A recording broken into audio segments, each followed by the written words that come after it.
Kiss பண்ணால் 100K வியூஸ்ன்றது வருங்க. இப்போ நான் இந்த ஸ்டேட்மெண்ட்டை சொல்லும்போது சில பேர் டைட்டிலு, தம்ப்நெயிலு இந்த ஸ்டேட்மெண்ட்லாம் பார்த்துட்டு ஒரு முடிவுக்கு வந்திருப்பீங்க. இவர் கிஸ் பண்ணக்கூடிய வீடியோஸை போட சொல்கிறாரோ, அதன் மூலிமா நிறையா வியூஸை கெயின் பண்ணலான்னு சொல்கிறாரோ அப்படின்னு புதுசாக வந்திருந்தீங்கன்னா உங்களுக்கு இந்த டவுட்லாம் வரும். என்னுடைய சேனல் ஃபாலோ பண்ணுறவங்களுக்கு தெரியும், நான் ஒன்று சொல்கிறேன்னா அதில் காரணம் இல்லாமல் சொல்ல மாட்டேன்னு. அது மட்டும் இல்லாமல் அவங்களுக்கு என்னை பற்றி தெரியும். என்னுடைய சேனல் ஆரம்பித்த ஒரு 7 மாதம் ஆகுது. அந்த 7 மாதத்தில் ஒரு 5 சேனலை மானிட்டைஸ் பண்ணிட்டேன். இப்போ ரீசெண்டாக கூட ஒரு சாரி சேனல் 3000 ஹவர்ஸ் வாட்ச் டைமை அவங்க கெயின் பண்ணியிருக்காங்க. ஸோ ஏதோ ஒரு காரணம் இருக்கும்ன்றது அவங்களுக்கு தெரியும். நீங்கள் புதுசாக இருந்தாலும் சரி, பழசாக இருந்தாலும் சரி, இந்த வீடியோவை முழுமையாக பார்த்துட்டு எந்த ஒரு முடிவும் எடுங்க. அவசர கதியில் போயிட்டு கமெண்ட் போடாதீங்க, சரிங்களா? என்ன கிஸ்ஸுக்கும் வியூஸுக்கும் யூடியூபர்ஸுக்கும் இந்த வீடியோவுக்கும் என்ன சம்மந்தன்றதை நான் சொல்கிறேன். அதை சொல்கிறதுக்கு முன்னாடி ஒரு ஃப்ளாஷ்பேக் நான் உங்கள்கிட்ட சொல்லணுங்க. அதை சொன்னால் உங்களுக்கு ரொம்பவே புரியும். அது மட்டும் இல்லாமல் இது புது யூடியூபர்ஸ்க்கு ரொம்பவே தேவையான, அவங்களுடைய வளர்ச்சி பாதைக்கு தேவையான ஒரு கதையை தான் நான் சொல்கிறேன். என்னுடைய சொந்த கதை, சோக கதையை நான் சொல்லலை, சரிங்களா? இப்போது இந்த ராஜவித்யாலயா சேனல் இருக்கு இல்லையா, இதற்கு முன்னாடி ஒரு ராஜவித்யாலயா சேனல் நான் வச்சுருந்தேங்க. 6-7 வருஷத்துக்கு முன்னாடி 33,000 சப்ஸ்கிரைபர் இருந்துச்சு. மாதம் 15,000 ரூபாய் வருமானம் அதில் வந்துட்டு இருந்துச்சு. அந்த சேனலில் நான் என்ன போஸ்ட் பண்ணுவேன்னு கேட்டிங்கன்னா, motivation, freelancing, website designing, graphic design, video editing, எப்படி பேசணும், இந்த மாதிரி விஷயங்கள் எல்லாத்தையுமே, எனக்கு தெரிஞ்சது எல்லாத்தையுமே மிக்சியில் போட்டு சட்னி அரைச்சி அதில் போட்டுட்ருந்தேன். அதில் எனக்கு ரெஸ்பான்ஸே இருந்தது, சரிங்களா? இப்போ ஒருத்தவங்க பிஸ்னஸே ஸ்டார்ட் பண்ணிக்க மாட்டாங்க. அவங்க லோகோ டிசைன் கேட்பாங்க. பிஸ்னஸ் ஸ்டார்ட் பண்ணவங்க வெப்சைட் டிசைன் பண்ணி கொடுங்கன்னுவாங்க. சிலர் எனக்கு யூடியூப் சொல்லிக் கொடுங்க அப்படின்னு சொல்லிட்டு யூடியூப் சேனலே 2 சேனலை நான் மானிட்டைஸ் பண்ணியிருக்கேன். ஒரு 2 டாக்டர்ஸோடைய சேனல்ஸை நான் மானிட்டைஸ் பண்ணியிருக்கேன். இந்த மாதிரி பல்வேறு தரப்பான ஒரு ஆன்லைன் கன்சல்டண்ட்டாக நான் அதில் பண்ணிகிட்டு இருந்தேன். சில பேர் அதில் நான் எப்படி பண்ணியிருப்பேன்னா, எல்லா வீடியோஸ்லையுமே என்னுடைய நம்பர் இருக்கும். அந்த நம்பரில் என்னை காண்டாக்ட் பண்ணுவாங்க. நிறைய பேர் என்னுடைய கஸ்டமராக இருக்காங்க. நிறைய பேர்கிட்ட ஃபோன் பேசியே நேரத்தை நான் வேஸ்ட் பண்ணியிருக்கேன், சரிங்களா? இந்த மாதிரிலாம் அதில் இருந்துச்சுங்க. ஒரு நாளைக்கு என்னுடைய வாழ்க்கையில் ஒரு மிகப்பெரிய ஒரு சூறாவளி வந்துச்சுங்க. அது என்னென்னு பார்த்தீங்கன்னா, லவ் ஃபெயிலியருங்க. இப்போ நீங்கள் கேட்கலாம், என்னடா லவ் ஃபெயிலியர்லாம் ஒரு பெரிய விஷயமா அப்படின்னு தெரில எனக்கு. நீங்கள் ஒரு சிங்கிளாக இருக்கீங்க, இது வரைக்கும் எந்த பொண்ணையுமே நீங்கள் பார்த்ததில்ல அப்படின்னா, ஒரு மனசுக்கு பிடிச்ச ஒரு பொண்ணை பார்க்கும்போது உங்களுக்கு மனசில் ஒரு சுனாமி வருங்க. பார்க்கும்போதே உங்களுக்கு சுனாமி வரும்போது நீங்கள் உங்களுடைய வாழ்க்கையை விட்டு போகும்போது, அதாவது இவ தான் வாழ்க்கைன்னு நினச்சிட்டு இருக்கும்போது, வாழ்க்கையை விட்டு போகும்போது உங்களுக்கு வாழ்க்கையை இருட்டாயிரும். அதே மாதிரி தான் எனக்கு இருட்டாச்சு. நான் என்ன பண்ணேன்னா, இந்த மாதிரி பிஸ்னஸ் எல்லாத்தையுமே நான் விட்டுட்டேங்க. அதாவது அவங்க நம்பர்ஸ் எல்லாத்தையுமே பிளாக் பண்ணுறது, அவங்க கால் பண்ணால் எடுக்காமல் இருக்கிறது, என்னுடைய ஃப்ரெண்ட்ஸு கால் பண்ணால் எடுக்காமல் இருக்கிறது, ஒரு ரொம்ப க்ளோஸான ஒரு 2 பேர்கிட்ட மட்டும் நான் பேசிகிட்டு இருந்தேன். மற்றவங்க எல்லாரையும் பிளாக் பண்ணிட்டேன். அது போக ஒரு விரக்தி வரும் பார்த்தீங்களா, ஒரு ரிலேட்டிவ்ஸ், அவங்களையும் நம்ம பிளாக் பண்ணிட்டேன். அதுக்கப்புறமா யூடியூப் சேனல் ரன் பண்ணுற எண்ணமும் கிடையாது. நான் என்ன நினச்சேன்னா, நம்ம வீடியோ போடாமல் விட்டுட்டோம்னா ஒரு நாள் நீ வீடியோ போடு, நீ ஏன் இப்படி இருக்க, அவகிட்ட நம்ம டேரெக்டாக பேச முடியாது. அட்லீஸ்ட் யூடியூப் சேனலில் பார்த்தாச்சு நீ சேனல் ரன் பண்ணாமல் இருக்கல, நீ சேனல் ரன் பண்ணுன்னு அவள் சொல்லுவான்னு நினச்சேன். ஆனால் கடைசி வரைக்கும் அவள் சொல்லலை, சரிங்களா? அப்படி நான் பல்பு வாங்கிட்டேன். அப்படி இருக்கும்போது நான் கொஞ்ச நாள் யூடியூபே ரன் பண்ணலைங்க. ரன் பண்ணாமல் இருந்தேன். நான் கொஞ்சம் ஆன்மீகம் சைடு போனேங்க. ஆன்மீகம் சைடு போகும்போது நான் ஒரு விஷயத்த நோட் பண்ணேங்க. அது என்னென்னா, விவேகானந்தர் சொன்ன ஒரு விஷயம். இது நிறைய பேர் கேட்டிருப்பீங்க. தனி ஒருவன் படத்தில் அரவிந்த் சாமி சொல்லுவார். அது அரவிந்த் சாமி சொல்லலை, விவேகானந்தர் தான் சொன்னார். உன்னுடைய வாழ்க்கையில் ஒரே ஒரு விஷயத்தை எடு, அந்த ஒரு விஷயத்த நீ உன்னுடைய வாழ்க்கையாக மாற்று. அந்த ஒரு விஷயம் உன்னுடைய மூச்சு காத்தா நீ சுவாசிக்கணும். சுடுகாடு போகிற வரைக்கும் நீ அதை தான் உன்னுடைய வாழ்க்கையில் பண்ணிக்கிட்டே இருக்கணும். அந்த ஒரு விஷயத்துக்காக நீ என்ன வேணால் பண்ணு. அதே மாதிரி அந்த ஒரு விஷயந்தான் உன்னுடைய நாடி நரம்பு, ஒவ்வொரு செல்லு உயிராக ரத்த ஓட்டமாக இருக்கணும் அப்படின்னு அவர் சொன்னார். அப்போ இருந்து நான் நோட் பண்ணேன், இப்போ நம்ம இது எல்லாமே நம்ம பண்ணாமல் இருக்கோம்ல, ஆன்மீகம் ஒன்று இருக்கு இல்லையா, அதில் மட்டும் நம்ம ஃபோக்கஸாக போகிறோம்ல. அப்போ எனக்கு ரொம்ப மன அமைதியாக இருந்தது. சரி, நான் அப்போ என்ன பண்ணேன்னா, நம்ம ஒரே ஒரு விஷயத்தில் மட்டும் நம்ம வந்து பிஸ்னஸ் பண்ணலாம் அப்படின்னு நான் தோணுச்சுங்க. அப்போ நான் யோசித்தேன், இதுக்கு முன்னாடி நம்ம என்ன சக்ஸஸ்ஃபுல்லாக பண்ணியிருக்கோம்னா, நம்ம வந்து வெப்சைட் டிசைனிங் பண்ணியிருக்கோம், லோகோ டிசைனிங் பண்ணியிருக்கோம். அப்போ எல்லாருக்குமே பிடிச்சமான ஒரு சப்ஜெக்ட் என்னென்னு பார்த்தீங்கன்னா யூடியூப் தான். வெப்சைட் டிசைன் ஒரு ஹவுஸ் ஒய்ஃப் வந்து இல்லாமல் இருக்கும், இல்லை எல்லாருக்குமே வெப்சைட் டிசைன் தேவைப்படாது இல்லையா? அப்போ வந்து நான் யூடியூப் சேனல்னு ஒன்று எடுத்துக்கிட்டேங்க. பாருங்கள், ஒரு விஷயம் இதெல்லாம் ஏன் சொல்கிறேன், கிஸ்ஸு, யூடியூப் வியூஸு, யூடியூபர்ஸு, என்னுடைய ஸ்டோரி எல்லாத்தையுமே நான் கனெக்ட் பண்ணுறேன். கொஞ்சம் பேர் பண்ணுங்கள் சரிங்களா? இப்போ நான் யூடியூப்ன்ற ஒரு விஷயம் எடுத்துக்கிட்டேன், இதைத்தான் என்னுடைய லைஃப்பில் பிஸ்னஸாக பண்ண போகிறேன்னு. இதை நான் யாருக்கு டெலிவரி பண்ண போகிறேன்னா யூடியூபர்ஸ், அதுவும் ஒரு விஷயந்தான். இப்போ நம்ம சேனலில் ரெடி பண்ணும்போது என்ன பண்ணேன், இப்போ ட்ரெஸ்ஸிங்காக ஒரே ஒரு பிளாக் ஷர்ட் சரிங்களா, ஒரு கலர், ஒரே ஒரு ஃப்ரேமிங், ஒரே ஒரு பேக்ரவுண்டு சரிங்களா, ஒரே ஒரு சேனல் தான். இன்னொரு சேனல் ரன் பண்ணக்கூடாது சரிங்களா, நான் ரன் பண்ணக்கூடாது, இன்னொரு ஆளை வச்சேன்னா ரன் பண்ணிக்கலாம். ஒரு சேனல் தான். இப்போ என்னை அவங்க எப்படி காண்டாக்ட் பண்ணுவாங்க, ஒரு இமெயில் ஐடி தான். யார்கிட்ட பேச போகிறேன், ஒன்லி யூடியூபர்ஸ்ட்டு தான்.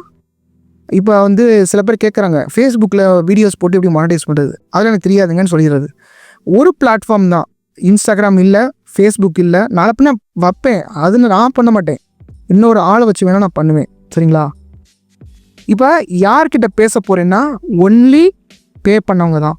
யார் எனக்கு படி இழக்கிறாங்களோ அவங்ககிட்ட மட்டும் பேசு. முன்னெல்லாம் நிறைய நான் பேசிட்டேங்க, பேசி ஒரு 2 மணி நேரம் 3 மணி நேரம் பேசிட்டு அப்புறம் என்னென்னு பார்த்தீங்கன்னா என்னுடைய, அதாவது நான் தவறாக சொல்கிறேன்னு நினைக்காதீங்க, சப்ஸ்கிரைபர்ஸ் எனக்கு கடவுள் மாதிரி தான். நீங்கள் தான் எனக்கு சோறு போட்டுட்ருக்கீங்க. ஆனால் கடவுள்கிட்டையே பேசிக்கிட்டு இருந்தால் என்னுடைய வேலை கெட்டு போகிறோம் இல்லையா? வேலையை பார்க்காத வேலையை பார்க்காம இருக்கிறது வந்து கடவுளுக்கு பிடிக்காது இல்லையா? அப்போது நான் என்ன பண்ணுறேன்னா, ஒன்லி யார் பணம் கொடுக்குறாங்களோ அவங்ககிட்ட மட்டும் பேசு. என்ன விற்க போகிற, ஒரே ஒரு கோச்சிங் மட்டும் வச்சுக்கோ, நிறைய கோர்ஸ்லாம் போடாத, அந்த ஒரு ஆளுக்கு மட்டும் நீ வந்து சர்வீஸ் பண்ணு. இந்த மாதிரி என்னுடைய இதை ஃபுல்லாமே நான் இது பண்ணிக்கிட்டேங்க. என்னுடைய கண்டென்ட்லாம் பார்த்தீங்கன்னா ஒரு விஷயந்தான், அதாவது வீடியோஸ், லாங் வீடியோஸ் போடுறவங்களுக்கு மட்டும்தான் நான் பண்ணுறேன். ஷார்ட் வீடியோஸ் பற்றி நான் சொல்கிறதே கிடையாது. அதே மாதிரி நிறையா ரெஸ்ட்ரிக்ஷன் வச்சுருக்கேன். முகம் காட்டுறவங்களுக்கு மட்டும்தான், முகம் காட்டாதவும் கிடையாது. சினிமா சேனல்ஸ் கிடையாது. அதே மாதிரி ஷார்ட்ஸ் போடுற சேனல்ஸ் கிடையாது. இந்த மாதிரி எதுக்கு யாருக்கு கோச் பண்ணுறேன், என்னுடைய ஓன் டேர்ம்ஸில் நான் பண்ணுறேங்க. இப்போது நிறைய பேர் இதெல்லாம் சொல்லும்போது நீங்களா பெரிய பருப்பா அப்படின்னு, நீ பெரிய திமிரு பிடிச்சவேன்னு சொல்லிட்டு நிறைய பேர் சொல்லியிருக்காங்க. இப்போ நான் வந்து வாங்க ஒரு கன்சல்ட்டிங்க்கு காசு கொடுத்துட்டு நீங்கள் வந்து வாங்க அப்படின்னு சொன்னோம்னா நீ திமிரு பிடிச்சவனாக இருக்க அப்படின்லாம் சொல்லியிருக்காங்க. ஒரு எதுன்னு உங்களுக்கெல்லாம் இதை பற்றி தெரியாது இல்லையா? உடனடியாக ஒரு தீர்ப்பு எழுதி பேனா உடச்சிடுவாங்க. ஸோ இதுக்கும் இப்போ நான் சொல்கிற கிஸ்ஸுக்கும் என்ன சம்மந்தம் அப்படின்றத நான் இப்போ சொல்கிறேன். அதாவது இந்த ஃபார்முலா என்னென்னு பார்த்தீங்கன்னா, கீப் இட் சூப்பர் சிம்பிள். அதாவது உங்களுடைய யூடியூப் சேனல் இருக்கு இல்லையா, ஒரு ஆடியன்ஸ், அதாவது நீங்கள் வந்து ஒரு யூடியூப் சேனல் ஆரம்பிக்கணும்னு வந்திருக்கீங்க, நீங்கள் ஒரு தொழில் பண்ணிகிட்ருக்கீங்க அல்லது ஒரு வேலையில் இருக்குதுங்க, நீங்கள் யூடியூப் சேனலில் சைடு இன்கமாக பண்ணணும்னு நினைக்கிறீங்க. அப்படி பண்ணாதீங்க, இதை மெயின் இன்கமாக பண்ணுங்கள். இதை நான் விடணும்னு சொல்லலை, உங்கள் வேலையை நான் விடணும்னு சொல்லலை, ஆனால் இதுதான் உங்களுடைய வாழ்க்கையாக இருக்கணும். இதில் நிறைய பணம் ஏர்ன் பண்ணுற வரைக்கும் இது இருக்கட்டும். ஏர்ன் பண்ணிட்டீங்க அப்படின்னா இதை விட்டுருங்க. ஏன்னா யூடியூப் தான், நீங்கள் வந்து மற்றவங்கள தேடி போக தேவையில்லை, அவங்க உங்களை தேடி வருவாங்க. நீங்கள் போய் ஒருத்தவங்க வாசல்லையும் நின்று கதவு தட்டி உங்களுடைய ப்ராடக்ட் அண்ட் சர்வீஸை விற்க முடியுமா? முடியாது இல்லையா? ஆனால் யூடியூப் தான் இது மாதிரி நிறைய பேர்கிட்ட போக வைக்கிது. இப்போ பாருங்கள், என்னுடைய கிளைண்ட்ஸ் ஒரு ஆள் திண்டுக்கல்லேருந்து வந்தாங்க, இன்னொரு ஆள் திருப்பூர், இன்னொரு ஆள் பெங்களூரு, இன்னொரு ஆள் சுவிட்சர்லாண்டு, இன்னொரு ஆள் குவைத். இப்போது இவங்கள தான் நான் இப்படி போய் கதை தட்டினேன், த்ரூ யூடியூப் மூலியமாக தான். ஸோ என்ன பண்ணுங்கள், ஒரே ஒரு விஷயம் எடுத்துக்கோங்க, அந்த ஒரு விஷயத்த நீங்கள் வாழ்க்கையாக்குங்க. நீங்கள் என்ன நினச்சிட்ருக்கீங்கன்னா, நான் ஒன்று பண்ணுவேன், சைடு இன்கமாக நான் இதை பண்ணிக்குவேன் அப்படின்னா அந்த சைடு இன்கமாகவே தான் இருக்கும். நீங்கள் எப்படி ட்ரீட் பண்ணுறீங்களோ அப்படி தான் இருக்கும் சரிங்களா? அப்போ நீ இதை மெயின் இன்கமாக மாற்றணும், பெரிய லெவலில் போகணும். 4 மாதம் ஒரு மானிட்டைசேஷனுக்காக நான் பண்ண போகிறதில்ல, 3 வருஷம் இதில் நான் வந்து பேஸ்மெண்ட்டை போட போகிறேன் அப்படின்னு நினச்சா தான் இதில் குரோ ஆக முடியும். இதில் நான் வந்து மிகைப்படுத்தியே சொல்லலை, இதில் நீங்கள் லட்சங்களில் சம்பாதிக்கலாம். நிறைய பேர் பார்த்திங்கன்னா வீடு வாங்கிட்டேன், கார் வாங்கிட்டேன், இதான் உண்மைங்க. எப்படின்னு கேட்டிங்கன்னா, இப்போ நம்ம வந்து 10,000 பேருக்கு நம்ம வந்து தெரிகிறோம். அவங்க இப்போ இஃபான்ஸ் வீடு எடுத்துட்டிங்கன்னா 1 மில்லியன் வியூஸ் போகுதுன்னா 1 மில்லியன் ஹோட்டல் வைத்திருக்கக்கூடிய கடைக்காரங்களுக்கு அவர் தெரிவார். அப்போ அவங்க என்ன பண்ணுவாங்க, ஃபோன் பண்ணி எங்கள் கடையை வந்து ஓப்பன் பண்ணி கொடுங்க, எங்கள் கடையில் வந்து சாப்பிடுங்க, எங்கள் ஹோட்டலில் வந்து ரிவ்யூ போடுங்க, இந்த மாதிரி எவ்வளோ ஆப்பர்ச்சுனிட்டிஸ் கொடுப்பாங்க. அதில் அவர் என்ன பண்ணுறாரு, அவருடைய ஓன் டேர்ம்ஸ், அவருக்கு என்ன பிடிக்குதோ அதை சூஸ் பண்ணுறாரு, மற்றதெல்லாம் அவர் விட்டுறாரு. கரெக்டுங்களா? இந்த மாதிரி நீங்களும் பண்ண முடியும். நீங்கள் பண்ண வேண்டியது ஒன்று தான், கீப் இட் சூப்பர் சிம்பிள். இதுதான் தாரக மந்திரம். சரிங்களா?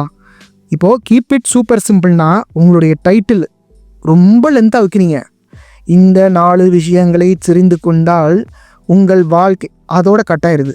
இந்த 4 விஷயங்களே கட்டாயிருது. ஏன் அவ்வளோ பெருசாக லென்த்தாக வைக்கிறீங்க? ஷார்ட் பண்ணுங்கள். தம்ப்நெயிலில் வந்து பேராக எழுதி வச்சுருக்கீங்க. நீங்கள் நெட்ஃப்ளிக்ஸ் போங்க, அதில் நிறைய வீடியோஸ் இருக்குது. அதில் வந்து ஒரு படத்தை பார்க்கலான்னு எப்படி முடிவு பண்ணுறோம்? அதுலேயே விஷுவலாக கன்வே பண்ணுறாங்களா இல்லையா? அது மாதிரி நீங்கள் கன்வே பண்ணணும். பெரிய பெரிய யூடியூபர்ஸ்லாம் ஒரு தம்ப்நெயிலேயே அந்த வீடியோ எதை பற்றினது அப்படின்ற ஒரு க்யூரியாசிட்டியை க்ரியேட் பண்ணுவாங்க. நீங்கள் இப்படி பண்ணுறீங்களா? வீடியோ உள்ள கண்டென்ட் போனீங்கன்னா கூட அப்படியே ஒரு அந்த வீடியோ வந்து விலாகாக இருக்குது, நீங்கள் சொல்கிறது வந்து மோட்டிவேஷனாக இருக்குது, மியூசிக்கு வேறு ஏதோ ஒன்று ஓடுது, ட்ரெண்டிங் சாங் ஓடுது. இப்போ என்ன சொல்ல வரீங்க? அது போக ஒரு வீடியோ ஒரு மாதிரி இருக்குது, இன்னொரு வீடியோ வேறு மாதிரி இருக்குது, இன்னொரு வீடியோ வேறு மாதிரி இருக்குது. அதுதான் நான் சொல்கிறேன், ஒரு விஷயம், அதுதான் மேஜிக் ஃபார்முலா. ஒரு விஷயத்தை மட்டும் எடுங்க, ஒரு step one step at a time மட்டும் வைங்க. இப்போ இந்த பாரத ராஜா படத்துலலாம் பார்த்தீங்கன்னா நடுவில் ஹீரோ ஹீரோயின் மட்டும் கலர் ட்ரெஸ் போட்டிருப்பாங்க, மற்ற எல்லாருமே ஒயிட் கலர் ட்ரெஸ் போட்டிருப்பாங்கள. அது மாதிரி தான் சில பேர் என்கிட்ட வர்றாங்க, நான் யூடியூப் சேனல் ஓப்பன் பண்ணலான்னு இருக்கேன், அது போக எனக்கு வந்து ஃபாரினில் ஒரு ஆஃபர் இருக்குது, அடுத்த மாதம் நான் வந்து இந்த ஒரு பிஸ்னஸ் பண்ணலான் இருக்கேன், அதுக்கடுத்த மாதம் எனக்கு வந்து என்னுடைய ஃப்ரெண்டு சொல்கிறேன்னு இருக்கான். இவ்வளவு இருக்குது அவங்க மண்டைக்குள்ளே. அப்போ யூடியூப் நல்லா வருமா? இப்போது நிறைய பேர் அவங்களுடைய வாழ்க்கையில் அவங்களுடைய லட்சியத்தை கண்டுபிடிக்காமே சுற்றிட்டு இருக்காங்க. ஒரு கிளாரிட்டி இல்லை, ஒரு ஐடென்டிட்டி ப்ராப்ளம். நான் யார்? நான் வந்து ஒரு நல்ல தகப்பனா, இல்லை நல்ல மனைவியா, இல்லை நான் வந்து சமுதாயத்துக்கு என்ன பண்ண போகிறேன், இல்லை நான் என்னுடைய ஏஜ் வந்து இப்போ 35 ஆச்சு, 40 ஆச்சு, இன்னும் கொஞ்சம் வருஷத்தில் நம்ம செத்து போகிறோம், அப்போ நம்ம இன்னும் நம்மளுக்கு வந்து டைம் இருக்கா? இந்த மாதிரி பல குழப்பங்கள்லாம் இருக்குது.